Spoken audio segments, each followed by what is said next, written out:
Morning, আমার নতুন গল্পতে সবাইকে অনেক স্বাগত জানিয়ে আজকের ব্লগটা শুরু করলাম। সবাই শুরু থেকে শেষ পর্যন্ত একটু স্কিপ না করে দেখতে থাকো, সঙ্গে থাকো, আশা করি ভালো লাগবে। আমাদের এখানে তো পুজো শুরু হয়ে গেছে, আজকে মহাষষ্ঠী, সেই কারণে মহাষষ্ঠীর একটু পুজো দিতে যাবো বলেই রেডি হচ্ছি। সকালের মতন স্নান টান করে একটু বিটরুটের জুস খেয়ে নিয়েছি। তারপরে এই যে শাড়িটা, এই শাড়িটা পরে আমাকে কেমন লাগছে একটু কমেন্ট করে সবাই জানিও। তো শাড়ি তো সাধারণত আমি কম পরি, মাঝে সাঝে পরলে কিন্তু বেশ ভালো লাগে, খারাপ লাগে না। আর এখানে তোমরাই কিন্তু একটু জানিও আমাকে কেমন লাগছে। তারপরে বিশেষ করে ষষ্ঠীর বার বলতে পারো, প্রত্যেকটা মায়েরা সন্তানের মঙ্গল কামনায় বা সংসারের মঙ্গল কামনায় সমস্ত কিছুতেই কিন্তু প্রত্যেকটা বাড়ি করে, সেই কারণে আমিও করেছি। আর এখানে রেডি প্রায় বলতে পারো হয়েও গেছি, এবার বেরিয়ে যাব। আর বাড়ির সামনেই আমাদের পুজো, যেতে অনেকখানি যে সময় লাগে তা না। তারপরে পুজো টুজো দিয়ে সেখানে রান্না বান্না করতে হবে। তারপরে আজকে তো সন্ধেবেলা রয়েছে ছোট ছোট ছেলে মেয়েদের নাচ গান আবৃত্তি নাটক সমস্ত কিছুই রয়েছে। তো অবশ্যই তোমাদের সঙ্গে সমস্ত কিছু শেয়ার করব। তো প্রত্যেক দিনের ভিডিও তোমরা দেখতে থাকো, আশা করি ভালো লাগবে। আর এখানে দেখো, ফাইনালি আমি রেডি হয়ে গেছি, এবার চলে যাব। আর এখানে এসেও পড়েছি। আর এখানে এসে দেখি প্রায় সবাই পুজো দিয়ে দিয়েছে, আর ঠাকুরমশাই সমস্ত কিছু রেডি করছে।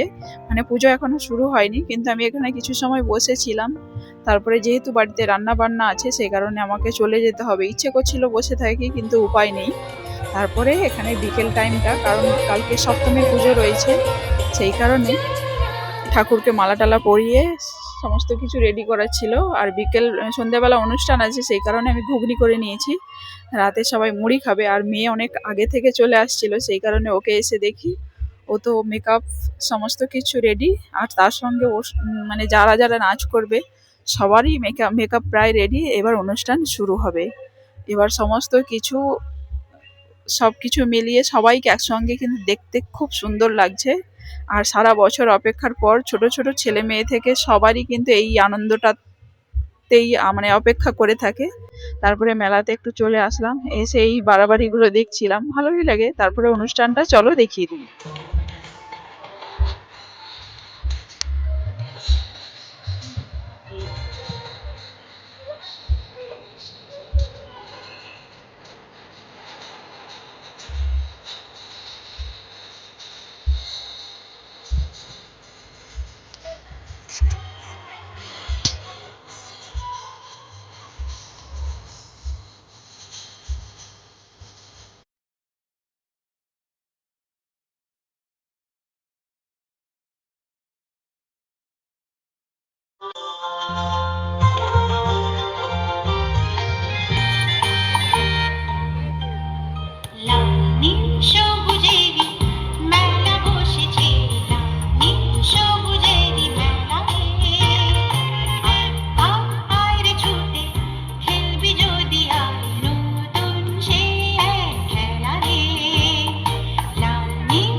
মেয়ে নাচ করে শেষ হওয়ার পরে তারপরে এখানে মন্দিরে আমার মেয়ে নাচতে এতটাই ভালোবাসে, ওখানে নাচ করে এসে ওকে সমস্ত ড্রেস ছাড়িয়ে মনের খুশি মন্দিরের সামনে নিয়ে আসছিলাম, এখানেও নেচে নিয়েছি। এবার এখন বলছে আমাকে কিছু একটা খাওয়াও, সেই কারণে এখানে চলে এসেছে, বায়না ধরেছে পাপড়ি চাট খাবে, সেই কারণে এই যে এখানে এটা নিলাম, ওকে দিলাম, আমার ভালো লাগছে না, একটু মুখে দিয়ে আর বলছে আমি খাবো। যাই হোক বাচ্চাদের ঠিক আছে, এই ও তো এটাই খেলো না, একটা বায়না থাকতে পারে। ওকে তো প্রত্যেক দিনের মতন তোমরা সঙ্গে থাকো, দেখতে থাকো, এরপরে আর কি কি অনুষ্ঠান আছে না আছে অবশ্যই দেখাবো। আর এই আজকে ছিল ছোট ছোট ছেলে মেয়েদের নাচ গান আবৃত্তি সমস্ত কিছু, কিন্তু পরের দিন রয়েছে আবার বড়দের নাটক। তো তোমরা দেখতে থাকো, এরপরে সমস্ত অনুষ্ঠানগুলো তোমাদের সামনে তুলে ধরবো। আর অবশ্যই কেমন লাগলো কমেন্ট করে কিন্তু জানিও, তাহলে কিন্তু আমারও ভালো লাগবে। যাই হোক আজকের ভিডিওটা এই পর্যন্ত, তোমাদের সঙ্গে দেখা হবে আমাদের গল্পতে, নতুন গল্পতে, নতুন ভিডিও নিয়ে। ততক্ষণে সবাই ভালো থাকবে, সুস্থ থাকবে। Thank you and tata.